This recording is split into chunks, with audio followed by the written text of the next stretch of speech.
तो इसमें मैंने जो है यूआरट कम्युनिकेशन प्रोटोकॉल जो है वो लॉजिसिम पे मैंने बनाया है और उसको सिमुलेट किया है कि किस तरह से ट्रांसमिटेड जो साइड है वो यूआरट प्रोटोकॉल के थ्रू डेटा सेंड करती है और रिसीविंग साइड जो है रिसीव करती है। पहले मैं इसको चला के दिखाऊंगा, फिर बाकी जो मॉड्यूल्स बनाए हैं उनके अंदर जाके उन मॉड्यूल्स के बारे में दिखाऊंगा और थोड़ा बहुत समझाऊंगा। ठीक है, तो सबसे पहले तो मैं इसको, ठीक है, मैंने इसको इनेबल कर दिया है और इसमें कंटिन्यूसली जो है क्लॉक सिग्नल आ रहा है। अब जो है मैं इसमें अगर लोड करता हूँ तो लोड करने के बाद अगर मैं जैसे ही इसको इनेबल करूँगा तो ये ट्रांसमिशन जो है इसने स्टार्ट कर दिया और रिसीविंग साइड पे इसने रिसीव कर ली। अच्छा, फ़िलहाल यहाँ पे जो है क्लॉक दोनों की सेम रखी हुई है, लेकिन रियल वर्ल्ड सिस्टम में जो है क्लॉक डिफरेंट होती है। तो फिलहाल सिमुलेशन के लिए क्लॉक जो है सेम रखी है, लेकिन जब इसको हम एक्चुअली इम्प्लीमेंट करेंगे तो तब भी जो है ये सही काम करेगा, क्योंकि ये ट्रिगर होता है जब ये स्टार्ट बिट लो होती है।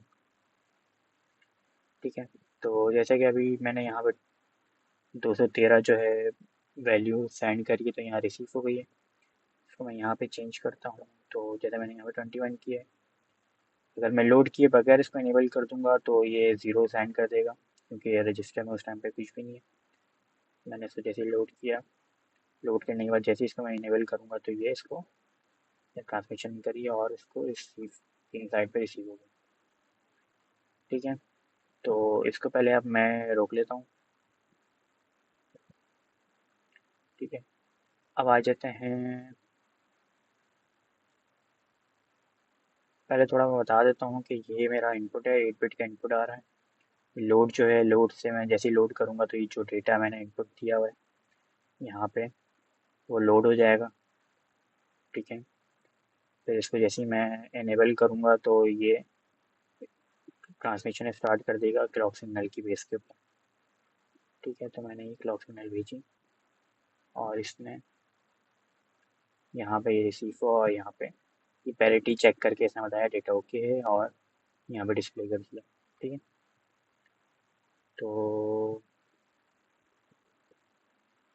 ठीक है, मैं अब जैसे ये नंबर भेजा हूँ उसको मैंने लोड किया, तो इनेबल किया, क्लॉक भेजा। सबसे अभी देखो आइडियली जो है ये हाई है, मैंने क्लॉक भेजी तो ये सबसे पहले स्टार्ट बिट गई है जो कि लो सिग्नल होता है।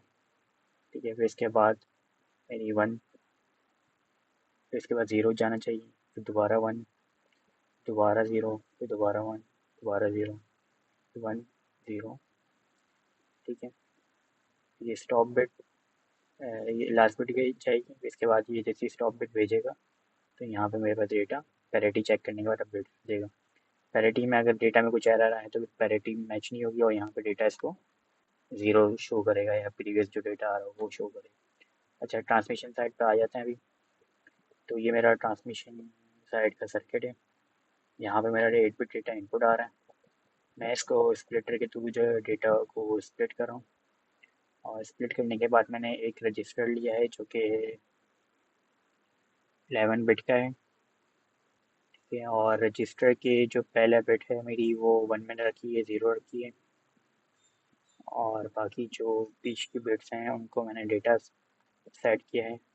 और ये जो लास्ट बिट है ये मैंने पैरिटी बिट, ये पैरिटी चेक करके मैंने मॉड्यूल बनाया है जो कि पैरिटी चेक करके कैलकुलेट कर रहा है, और वो यहाँ पे मैं आखिरी बिट जो है डेटा के बाद पैरिटी की दे रहा हूँ। ठीक है, तो हो ये रहा है कि जब ये ज़ीरो होगा, मैं इसको चला लेता हूँ यहाँ पे,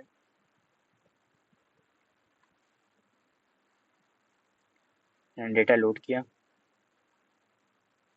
तो इनेबल किया, इनेबल पे ये लैच हो गया। ठीक, क्योंकि हमारी रिक्वायरमेंट थी कि इनेबल का सिग्नल सिर्फ एक दफ़ा आएगा और चले जाएगा, तो ये इसको हमने लैच किया है और जब ये ट्रांसमिशन कंप्लीट हो जाएगी तो ये इनेबल जो है ये रीसेट हो जाएगा। तो मैंने जैसी क्लॉक पहली भेजूँगा तो एक एक करके मेरा डेटा जो है ट्रांसमिट होने लगा है। अच्छा, सबसे पहले ज़ीरो क्लॉक, जब यहाँ पे ज़ीरो आ रहा था तो यहाँ पे जो ये मक्स मेरा लगा हुआ है ये कनेक्टेड है इस काउंटर के थ्रू। ठीक है, काउंटर में रीसेट कर रहा हूँ 10 की वैल्यू से ये कंपैरेटर लगा के। तो जैसे ही जब ज़ीरो था तो ये ज़ीरो के ऊपर ये वाली जो वैल्यू थी ये आउटपुट जा रही थी। फिर अभी जैसे वन हुआ है तो ये ज़ीरो पे वन एड्रेस के बाद जो वैल्यू है वो आउटपुट आ रही है। फिर वन के बाद जो है ना 2 3 4 5 6 7 8 9 ये जो है सारी वैल्यूज़ को मैंने कंबाइन किया है और उसका आउटपुट मैंने सेलेक्ट कर दिया इसके बाद। अब जो है जो भी आउटपुट जाएगा वो शिफ्ट रजिस्टर के थ्रू आउटपुट जाएगा। ठीक है, तो मैं क्लॉक देता रहूँगा। ठीक है, ये जो इस एड्रेस तक आएगा आउटपुट, फिर इसके बाद जो है वो या तो आइडियल पे चले जाएगा या तो दोबारा रीसेट होके वन पे आ जाएगा। ठीक है, तो यहाँ पे मैं काउंटर मेरा चल रहा है। ये मेरी अभी लास्ट जो है 9th साइकिल के ऊपर जो है लास्ट मेरी पैरिटी बढ़ जाएगी आउटपुट में। ठीक है, और मेरा लास्ट डेटा क्या है, बल्कि हाँ लास्ट डेटा क्या है, पैरिटी मेरी ज़ीरो है। तो मैंने जैसे ही अभी 10 के ऊपर मेरा पैरिटी जाएगा और ये रीसेट हो गया। ठीक है, आइडियल कंडीशन पर आ गया। आइडियल के ऊपर मेरा जो हाई सिग्नल आउटपुट जा रहा है। फिर दोबारा इसको हम स्टार्ट करना है तो हमें पहले इनेबल करना होगा और पहले लोड करना होगा डेटा को। फिर इसको इनेबल करेंगे। तो मैं जैसे ही क्लॉक भेजूँगा तो ये इस तरह से वर्क करने लग जाएगा। ठीक है, पैरिटी चेकर भी दिखा देता हूँ। ये इस तरह से पैरिटी चेकर बनाया हुआ है। ठीक है, अब आ जाते हैं रिसीविंग साइड पे। ये आर एक्स आ गया आपका।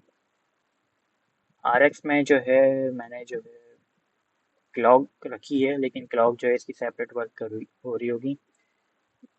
अभी फ़िलहाल कंबाइन है। तो आर एक्स जो है ट्रिगर होगा वो होगा जो रिसीविंग पिन है उसके थ्रू। ठीक है, तो ठीक है, ये ट्रांसमिशन इसकी स्टार्ट हो गई है।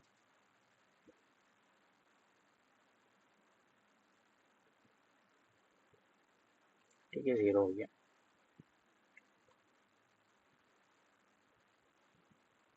ठीक है, आइडियल कंडीशन आ गई।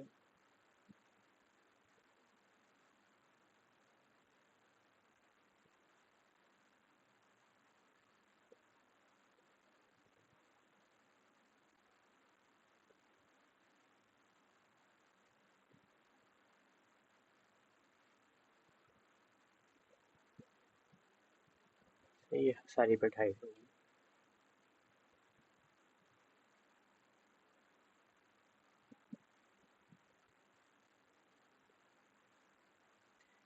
इस तरह से वर्क कर रहा है। आर एक्स में जो है सबसे पहले मेरा डेटा जा रहा है इसमें शिफ्ट रजिस्टर में, और साथ ही साथ जो है ये आर एक्स जो है उसको ट्रिगर भी कर रहा है। क्लॉक को मैं एनेबल तभी कर रहा हूँ जब मेरा जो है बिट स्टार्टिंग सिग्नल जो ज़ीरो का आता है वो मैंने नॉट गेट के थ्रू लिया है, और वो तभी ट्रिगर होता है जब यहाँ पे ज़ीरो होता है। ठीक है, तो ये आ गया। फिर ये जब ट्रिगर हो जाएगा तो मेरी क्लॉक एनेबल हो जाएगी। फिर इसके बाद जो मेरा सिस्टम है वो आगे चलना लग जाएगा। और ये यहाँ पे काउंटर चल रहा है और काउंटर की कुछ बेसिस पे कुछ कंपैरिजन हो रही हैं। और